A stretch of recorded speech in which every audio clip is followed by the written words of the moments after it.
Now we will see that when we want to transmit a bit sequence, what happens basically. So the bit sequence, see here is the bit sequence 110010. The bit sequence is 110010. So this we want to transmit by using our duo binary pulses. So first so at the receiver end, when you are at the receiver end, the pulses are received. Then at the receiver samples the pulses at the sampling instant of every pulses. That means if you see here, for this pulses this was the sampling instant. That means for previous pulses somewhere here it will be the sampling instant. If another pulses will be here, somewhere here will be the sampling instant. So for each of the for each pulses there will be one sampling instant, and the receiver will sample that pulse on that sampling instant and will try to find out the amplitude of the pulse. And from the amplitude it will try to find out whether the pulse is basically a 0, a logic 0 or a logic 1. So here if we transmit like this, what will be the interference pattern? See, for this is a 1. So this is the first transmission. So this is the first transmission. So this is a 1. So there is no previous pulses for this. So this will be ISI free for the first pulse. If this is my first pulse, there is no previous pulse to it. So here no ISI will be there. So we will get the original amplitude, which is say plus 1. Because this is my 1.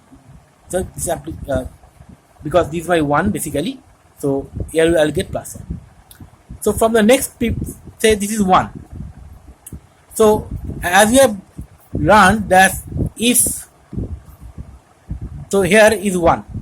So here that means this is my present bit is 1 and my past bit is also 1. The present bit is 1 and the immediate previous bit is also 1. So here we look into this chart that what are the cases. If present and previous bit is 1, then plus 2. If present and previous bit is 0, then the height that the receiver samples is minus 2 volt.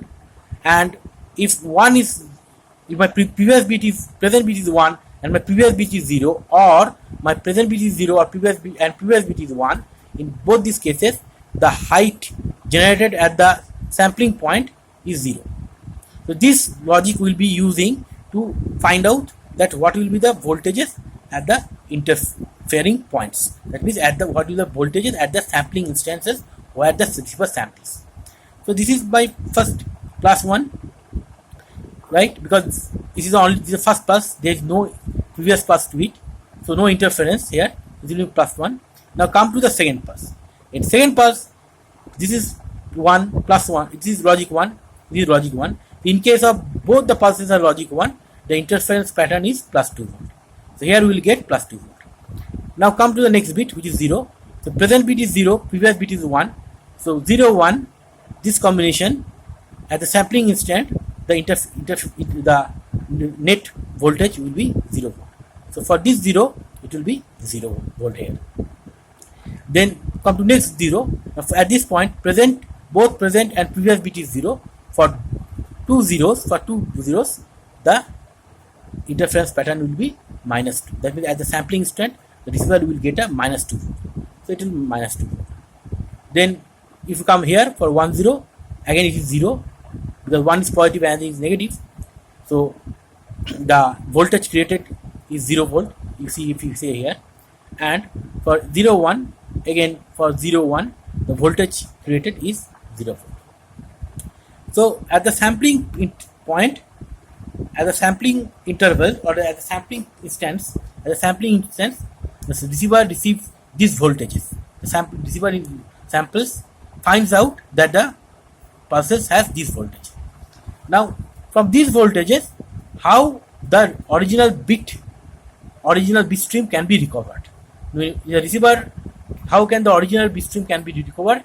By these voltages.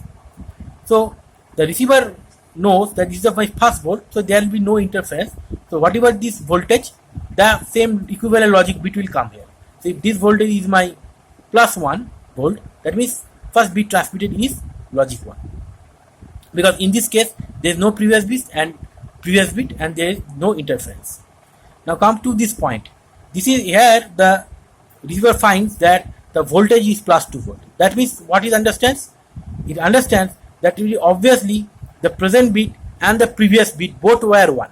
The present bit and the previous bit both were 1. So see, the previous bit is already 1, as you see. So this present bit is also 1. The present bit should be also 1. So this is 1. Now come to this point. Here this receiver finds that this point is 0 volt basically. Okay. So that means one of the previous bit or present bit should be 0 and the other bit should be 1. So you see here the receiver already has decoded the previous bit and it has found to be 1. So it should be that the present bit should be 0, so that interference of present bit and the previous bit will give me a 0 voltage. Okay.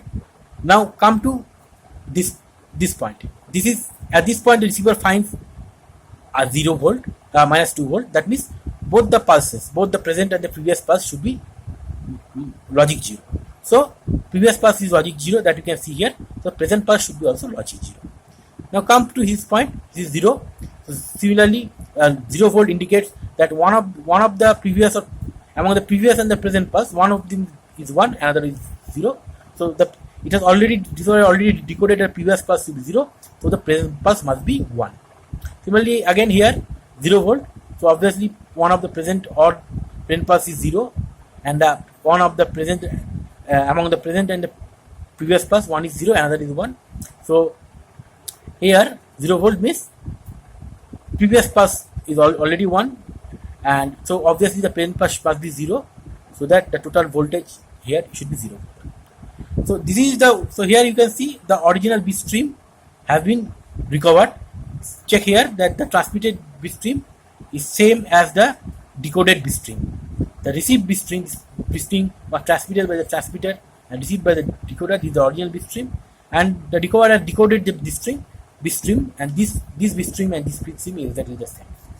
So this is how dual binary pulses, using dual binary pulses, we can communicate. We practically can communicate between the transmitter and the receiver.